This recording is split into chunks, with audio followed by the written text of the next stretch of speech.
2026 में एग्जाम देने वाले बच्चों के लिए इम्पोर्टेंट सोशल साइंस का एमसीक्यू लेकर आए हैं, जो एग्जाम में डायरेक्ट यहीं से क्वेश्चन देखने को मिलेगा। तो बिना स्किप किए हुए अंत अंत तक देखिए, और यहीं से क्वेश्चन एग्जाम हॉल में बनने का 95% चांस है। चलिए शुरू करते हैं। पहला क्वेश्चन, गैर संस्थागत वित्त प्रदान करने वाला सबसे लोकप्रिय साधन कौन है? स्वर्ण ऋण, महाजन, व्यापारी, सहकारी बैंक। तो देखिए, गैर संस्थागत वित्त प्रदान करने वाला जो है महाजन होता है। जो गांव में लोग महाजन सेठ साहूकार लोग बैठते हैं और वो मंथली इंटरेस्ट पे कुछ अमाउंट जरूरतमंद लोगों को दे देते हैं। तो ये महाजन है जो आसानी से गांव में ऋण उपलब्ध हो जाता है। नेक्स्ट क्वेश्चन पे चल रहे हैं। इनमें कौन संस्थागत वित्त का साधन है? सेठ साहूकार, रिश्तेदार, व्यवसायिक बैंक या महाजन? तो देखिए, संस्थागत वित्त का साधन जो है व्यवसायिक बैंक है ना। जो बड़े बड़े कंपनी लोग, बड़े बड़े कंपनी फैक्ट्री वगैरह भी स्थापित किया जाता है, तो व्यवसायिक बैंक उन्हें लोन के तौर पे ऋण देते हैं। नेक्स्ट क्वेश्चन पे चल रहे हैं हम लोग।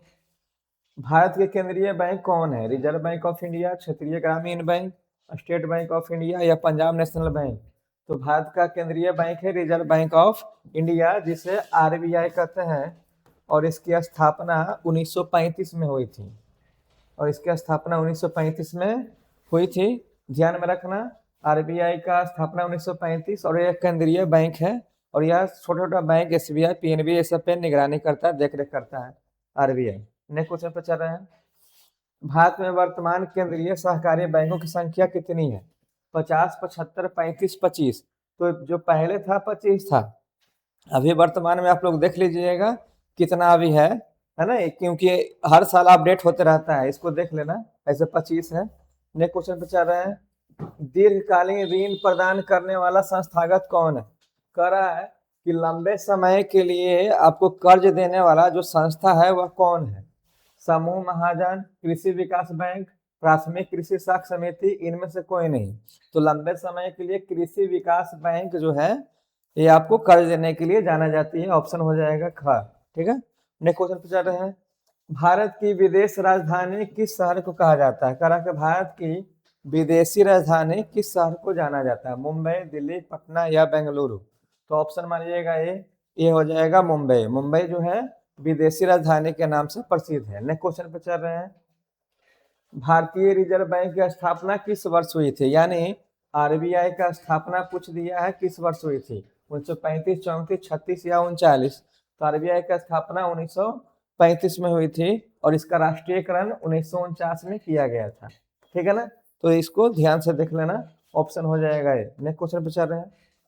नए आर्थिक नीति में निम्नलिखित में से किसे शामिल किया गया है? उदारीकरण, निजीकरण, वैश्वीकरण या सभी को? तो नई आर्थिक नीति में सभी को शामिल किया गया, उदारीकरण, निजीकरण, वैश्वीकरण और सभी। ऑप्शन हो जाएगा क्या? डी हो जाएगा, सभी हो जाएगा। नेक्स्ट क्वेश्चन पे चल रहे हैं हम लोग। वैश्वीकरण के मुख्य अंक कितने हैं? 1, 2, 5 या 4? तो वैश्विक के मुख्य अंक 4 है। सांस्कृतिक वगैरह से अगर 4 को ले ले तो आपका मुख्य अंग हो जाएंगे वैश्वीकरण के। ध्यान में रखना, 4 ऑप्शन मारना। नेक्स्ट क्वेश्चन पे चल रहे हैं हम लोग।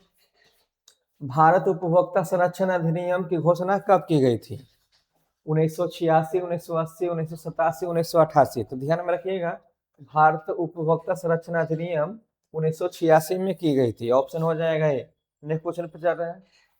उपभोक्ता अधिकार दिवस कब मनाया जाता है? 17 मार्च, 15 मार्च, 19 अप्रैल, 22 अप्रैल? उपभोक्ता अधिकार दिवस पूछ रहा है, जो मनाया जाता है 15 मार्च को। ठीक है, ऑप्शन बी रख देखना। नेक्स्ट क्वेश्चन पे चल रहे हैं। राष्ट्रीय उपभोक्ता हेल्पलाइन नंबर क्या है? करा कि नेशनल उपभोक्ता हेल्पलाइन नंबर पूछ रहा है। ऑप्शन में है 100, बी में है यहाँ 1000, 100, 180011, 400 या 200011, है ना। तो ऑप्शन हो जाएगा क्या? सी हो जाएगा, 1811 4000। ध्यान में रखना, ऑप्शन सी हो जाएगा। नेक्स्ट क्वेश्चन चल रहा है। स्वर्ण भूषणों की शुद्धता को सुनिश्चित करने के लिए किस मानक चिन्ह का होना आवश्यक है? कह रहा है कि सोने का जो शुद्धता पता करने के लिए किस मार्क का होना जरूरी है? ISI mark, hallmark, egg mark या इनमें से कोई नहीं? तो सोने की शुद्धता के लिए हॉलमार्क से परख की जाती है कि सोने का शुद्धता है कि नहीं है ना। 24 कैरेट, 22 कैरेट जो भी हो, इसी से पता चलता है, हॉलमार्क से ही। नेक्स्ट क्वेश्चन पूछ रहे हैं, यदि किसी वस्तु या सेवा का मूल्य 20 लाख से अधिक हो लेकिन 1 करोड़ से कम हो तो उस उपभोक्ता को शिकायत कहाँ करना चाहिए। यहाँ कह रहा है कि कोई उपभोक्ता है जो सेवा का मूल्य 20 लाख से अधिक लेकिन 1 करोड़ से कम, यानी 20 लाख से अधिक और 1 करोड़ से कम हो तो उसे शिकायत कहाँ करनी चाहिए, जिला फोरम, राज्य आयोग, राष्ट्रीय आयोग या इनमें से कोई नहीं। तो ऑप्शन बी हो जाएगा, राज्य आयोग में शिकायत करना चाहिए, ऑप्शन बी हो जाएगा। नेक्स्ट क्वेश्चन पे चल रहे हैं, उपभोक्ता द्वारा शिकायत करने के लिए आवेदन शुल्क कितना लगता है ना। तो 50 रुपया, 70 रुपया, 100 रुपया, इनमें से कोई नहीं। तो ध्यान में रखना, वो अलग अलग शुल्क दिया गया है। अगर 5 लाख से ऊपर, 5 लाख से 10 लाख के बीच में किए तो 200 शुल्क लगता है ना। तो यहाँ आप इनमें से कोई नहीं मारिएगा, क्योंकि जैसे जैसे अमाउंट बढ़ता है ये शुल्क बदलते जाता है।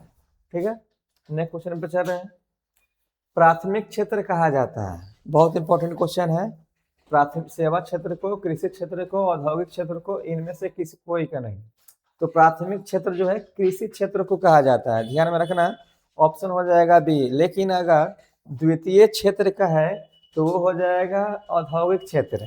अगर तृतीय क्षेत्र का है तो वो हो जाएगा सेवा क्षेत्र। ठीक है ना। तो पहला में आ जाएगा कृषि, दूसरा में आ जाएगा आपका औद्योगिक, और तीसरा में आ जाएगा सेवा क्षेत्र यानी बैंकिंग वगैरह, है ना। इसको ध्यान में रखना, बहुत इंपॉर्टेंट क्वेश्चन है। नेक्स्ट क्वेश्चन पे चल रहे हैं, इनमें कौन देश कृषि प्रधान अर्थव्यवस्था है, यानी कृषि प्रधान देश जो है अर्थव्यवस्था कौन है, अमेरिका, चीन, भारत, इनमें से कोई नहीं। तो आंसर हो जाएगा भारत। यह जो है कृषि देश प्रधान अर्थव्यवस्था पे निर्भर करता है।